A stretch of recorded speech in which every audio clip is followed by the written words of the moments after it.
Chanchin Thakla Khom Masana Thupite Manipur Chief Minister in MSCB ATM branch kat Jiribama virtual conversation tungtuna Hongdo.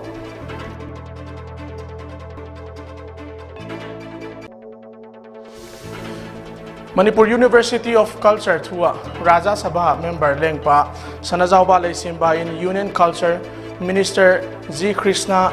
Kisan Reddy Kimupi. Sagi tina ROP 2019 chi thang lading thua electricity employee ten ki phinna nei.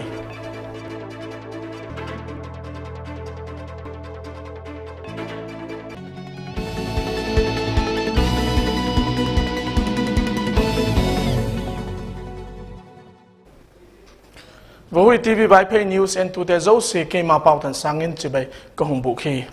Tun chanchin thak Kim Zon and Khom hitiu. Bank te hin mipi te buting takin panpina peleo rural economy le state economy a phachuma mading hitin Chief Minister and Biren Singh in again hi zetu hi tuni Chief Minister Secretariat muna Manipur State Cooperative Bank MSCB ATM branch khat jiribama ding virtual tungtona hondona huna Chief Minister and Biren in alagena hi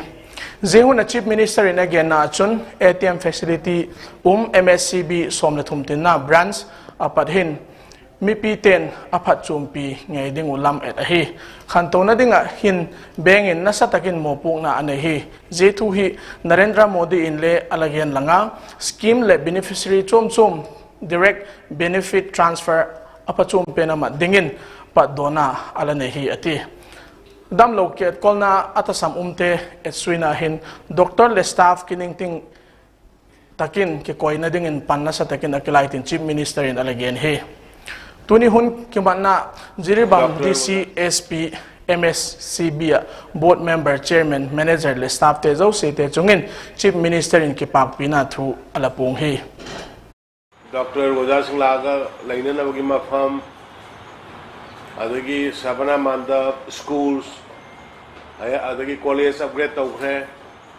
tawya ba dagi doctor singi watna boy khoi kan honori nahan technician sing wali kholi ne sa sing hairam do khoi local dagi available oi bai malaiwan baga DC ka phawna raga ma on the instruction to jagra bani locally available oi ba singdi khoi covid ki handa ke engage to bagi dugi mong do location bi raga contract ko ina lobi raga ayam ba locally nearby de laiba sing qualified oi ba sing to bio amadu aya ba lai de na haije gi bani to biram bani khali aduna bank na fazana praja singa support oragadi rural economy both state economy ani makta yam sauna mateng pangba rural economy phagada na bkhona badana hena maru oiba apui manipur gumba state sidadi ana rural economy hankada na ba phagada na bkhona matamda manipur state cooperative bank aina haijen banate moi yam sincerely Praja Singa hand to hand ground level the walked away. Manipur University of Culture MUC Central University Tokigola koi sanading Raja Sabha member Leng Pasana Zauba Leisimbain Union Education Minister Dharmendra Pradhan to Akimuto Zaun Zani Sunung Lamin Union Culture Minister Z Kisan Reddy Alakimupiin Z Chungchangahin Gen Khomna Alaneyu ahi New Delhi a Transport Bhawana Union Minister pa Office Akimupi to na wachun Minister Z Kisan Reddy in Union Cabinet Podokin akin theipena process si thak hidingin leng pasana zawba leisimba in kinep na thu atak lang hi amang le October thasunga Manipur hungding ahidan le alatak lang hi zezo achun MP leng pasana zawba leisimba in Education Union Minister of State Dr. R.K. Ranjanto kimuin ze chungchang thu hin holim khomna alane ki do hi amathei pen in MUC Central University hung kithen na dinga thil poi moding te sukfela ala koi ding chungchanga alagen khomo hi zani huna Union Minister Tokimutu na huna chun Manipur University Culture Vice Chancellor Professor Paunam Gwinendro le MP Leng Pasana Zawba le Simba adinga Media Advisor Meisnam Sivadata Luwang le alapang hi MSPCL Manipur Electricity Employee Union MOA Kigom Home Employee Te Chun Sagitin na ROP 2019 GP Nading in JSC asimu to kitonin panalalapan tawahi Zanin kay Sampat Powerhouse Maya Kigom Home JSC Te Chun Hun Khat Amangui Zehun apang JSC Convener Takilambam Siam Nagar in again na achun hun bang chanahem masangin 7 pipik ding gen pan ahitan ahin latuni chanin ngai saklo ahi zekin zethili hung kigungal ahi 7 pe chungchang ahin igamin bang mapan alak diglo nailo ahi chun tarik so mapat sis walk strike gp ding ahi tu chung athil hung ki bol ding hi mei ahung thi khak ahi in le maintenance na Cheng Chol San Hiding Ahi Chule Manipur Pumpi May Sukmit Ding Lampang Le Ngai To Ding Ahi. Maki Dugi, Honorable Minister Madi, Honorable Concerned Minister is Saidi, Zigi Honda, Kanasi, Tanasi Habi Poppy, Mohu, Pipi Tree, Kamadusu Nigeri, Suga, Nine extended to Hana, Type of B, Matuna, Hayang Lumita, Dead Tenda, Sis Box Strike, Masi Murundalega. We the Hamusikarino have a non maintenance. We go feeder of a trip to give them the line of trip to give them the Madu rectify the Roy, Madu rectification process, restoration process to operate the Roy have Sima Levamyang in the National Socialist Council of Nagaland NSCN ki akipat faction khat alahi niki to India government khonunga kichamna thaina ding kilem tuna nei ahi to kitonin kum khat sung dai dingin ceasefire agreement Jani Khan Kilem Tuna Kizigna Alane Witin India Government Ministry of Home Affairs in Susu Alanehi Ze agreement ahin ceasefire ground rules dosi kinop tuna to Zuikim Vek Dingle Bolding a kilomte supiting dinga kinop tuna Alane Wahi ceasefire agreement hunachun NSCN ke Niki Lamakpadin supervisor Nikato pilot Sumile member Abel Jingru Trier Chule, Government of India Lama Padin, Ministry of Home Affairs Additional Secretary Piyusin Kilim Tuna Lekha Zikin Alapi. Joint Action Committee JSC against manipulation of MNREGA PMAYG Sona Program Panchayat GP Jiribama Pradhan member le GRS Techunga. Kulchilna Nadinga Media Tungtona Dotna Alane Nawachun Amathei Pena Lak Do Dingu Ahi Banghem Tikata Alak Do Lo Ahi Chun GP Sunga Job Card Holder 10 Exxon Alak Na Chungu Pradhan Le Member 10 Mo Polo Ding Ahi Jiribama Lalpani Community Hall Press Conference Huna Mongbung Wat Member TH Mukta Inage Na Achun JSC in Sonapur GP Jiribama Wat Member Te Pradhan Le GRS Te Chunga Kulsil na Naidinga Dot Na Aboluhi Umzenei Lotil Ahi Wat Member Le Pradhan 10 Job Card Holder Te Chung Ken Chum Na Aneipu Job Card Holder Ken Khat in Nikotha Sepman Mulo Tua member taking a complaint kibol le aum dik pui Banghem ti khata complaint kibol aum chun head P2 Podokin ngona kibol zosi lam tu hiding ahi job card holder te Nikotha Sepman khen chum neya pik aum pu na sepdung zui che ta pik ahi tin mukta chun again ahi makoine khangau dana semjen chajen laga akoi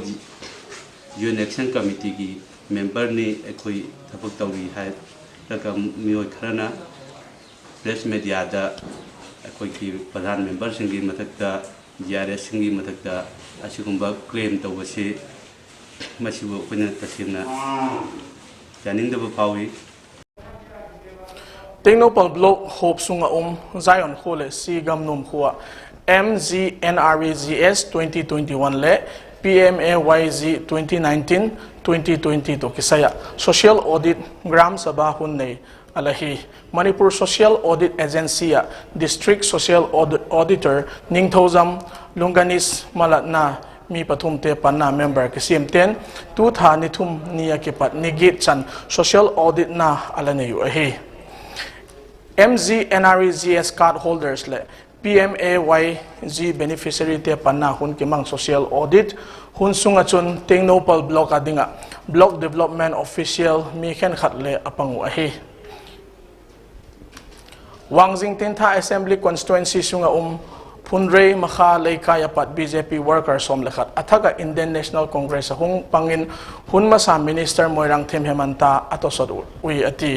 athaga Congress hung pangte vaidona kin khat Phunrei Makha Leikaya zanitak in hunmat ahi vaidona kin gun to kisain Moirang Them Hemantan again na achun Congress pai homlaya chun minority Muslim te phatchum nading program bangzat hem bol ahin BJP hun apat in jegol khanto na ding thil gon le sepdo bang ma khat le muding tapui ki gol taka ding ki theina dingin Congress to ki zopin chi khom hitiu tin M Hemantan again he Progressive Farmers Club PFC nungdam chule KVK Infalisto ki thuin nungdam khuwa low Paul Theitalo te kingin PFC in Sakol Hawaii chule kolbuchang te hobdona hun amat ahi intercrop bona huna sumlepai pot the nading ti in thai chi ahung hoina ding poimo zo si pik dona vaigun hun ahin KVK Imphal East te king a pik dona le alanei hi lobol thelo mi te to Vaigun matna hunachun panpina thil ahung pik zo siu hi PFC in kipak thu apung ahi Mantipukri a IGR South at Swina noya tuletua Kumalampak main indoor stadium kimang kihel tute Assam Rifles recruit ball nading ahin Sri Satya Sai Seba Organization Manipurin nikhat anne khomna chule thildang nek la chak thilte bangzat hem ki thu pina api kin gun hito kisain Sri Satya Sai Seba Organization Manipura State President Phalguni again na achun tu Khumalampak Indoor Stadium kimang recruitment process India sunga mun chum state apat hungte ngen ahiu Khumalampak Sports Complex umin recruitment process apang kihel tu te hi COVID-19 na zikahin now agik now again theina tam tak atukui zeho apat neu chabek hilele apat chum khak leti in Assam Rifles lamakipat ki thupina pi ki hen ati je gol zela chun ki thupina hi pi hi halgun pi hi tin halguni in again hi Committee of Civil Societies Kangleipak CCSK le Directorate of Ayus in Tulai hipi lengvel lakakipat kiven dokna ding tuni basikong kungba Irong Women's Welfare Association mipi te kinga Arsenicum album somthum Econitum Nepalas somthum Ayus som gubleli le muktum pik do ahi basikong kungba Irong Upper Primary School program na CCSK President Jitendra Ningomba in Basikong Kongba Irong's Women's Welfare Associations President L Nilo Chanute Khudin Thil Pik Do Ahi Tuni Panpina Thil Pik Do Nahuna CCSK Vice President Sarat Chandra Thiam Women's Welfare Association General Secretary Athokpam Bemola Amahole Ahung Pangui Kaisampat Thiam Leikai Development Committee Imphal West Volunteer Te COVID-19 Wearers Team Kangabam Leikai Imphal West ale Arsenicum album somthum le Econitum Nepala somthum CCSK 10 pik dona anewi ati Wangkai Assembly Constituency sungin ahu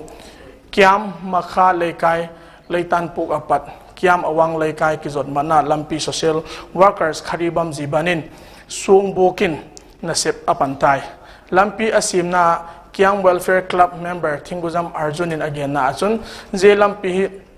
kumbangzat ahem masangapat alasi ehitai gozuk huna tuile bun nang zikin kuma chi thei ngai lo chule gozuk lo huna leivui te zikin lu lepot haksat na hung kituk zinga hi ati veng mi piten kinra MLA kinga zelam pihi asim dingin bangzat behem le alagenui ahitai veng sung mi pite haksat na hi et pekin ahung tungding som lani ve channa Manipur Vidhan Sabha kitelna Wangkhem Assembly Constituency BJP ding kisa KH jibanin lampi ehun simpe kipak auma ma jeng hitin Arjunin again he Mingwena Panjarbada Tamo Kharibam Jibanna ꯑꯩꯈꯣꯏ ꯂꯩꯀꯥꯏꯒꯤ ꯏꯆꯤꯜ ꯏꯅꯥꯎꯁꯤꯡꯒꯤ ꯑꯋꯥꯕ ꯎꯕꯤꯗꯨꯅ ꯂꯝꯕꯤ ꯑꯁꯤ ꯉꯁꯤ ꯃꯍꯥꯛꯅ ꯁꯦꯝꯕꯤꯕꯒꯤꯗꯃꯛꯇ ꯇꯥꯃꯣ ꯖꯤꯕꯟꯕꯨ ꯃꯥꯅ ꯇꯨꯡꯗ ꯊꯣꯛꯂꯛꯀꯗꯕ ꯊꯧꯗꯣꯛ ꯋꯥꯊꯣꯛ ꯑꯃꯗꯤ ꯃꯥꯒꯤ ꯄꯨꯟꯁꯤꯗ ꯃꯥꯏ ꯄꯥꯛꯄ ꯅꯨꯡꯉꯥꯏꯕ ꯌꯥꯏꯐꯕꯇ ꯑꯣꯏꯔꯁꯅꯨ ꯍꯥꯏꯗꯨꯅ ꯑꯩꯈꯣꯏꯒꯤ ꯂꯩꯀꯥꯏꯒꯤ ꯏꯆꯤꯜ ꯏꯅꯥꯎꯁꯤꯡ ꯑꯃꯗꯤ ꯀ꯭ꯂꯕꯀꯤ ꯃꯥꯏꯀꯩꯗꯒꯤ ꯊꯥꯒꯠꯄ ꯐꯣꯡꯗꯣꯛꯆꯔꯤ. Federation of Societies in Agun, Alibay Channa South Asian Short Film Festival 2021 ahin, Rakesh Moirangthem Direction Hina Manipur Short Film, Panthogi Liklam Footprints of the Father, Zehi Panorama Fiction Category Official Adingin Atel Tau, Gam Ngaina Tusima Kisim ahin, Mi Male Head Actress Tuntoin Atop Tinga Mopugna Alani ahi Zeflim Tusimi Somarendro Moirang Temin Azik ahi chule producer ahi le Suras Khungbantabam ahi Paggen Sadingin Zeflim hi India Gam Sungmun Chum Chuma Film Festival Tilgun Naiten Loman Bangzat ahem Alakisano ahitai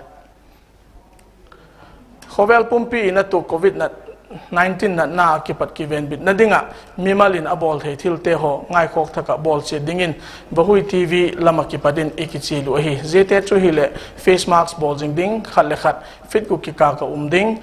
mai mit khu sop thing jing ding chule COVID dam doi vaccine ki kap the zo se ki ka pan na kipat dam le bit takin chet go hitiu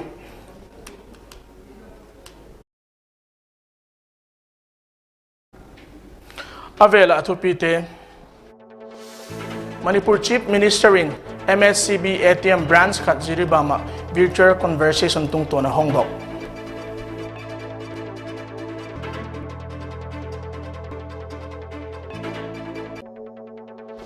Manipur University of Culture Tua Raja Sabha member Lengpas Sanazao Balay Simba in Union Culture Minister Z Kisan Reddy Kimupi.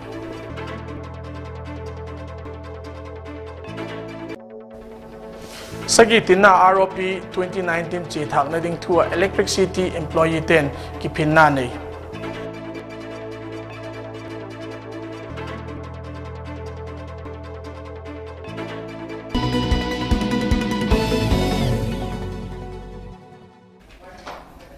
Tunia ding Vahui TV Vaiphei News je chancho hitai en tu te zo se labonun mangpha.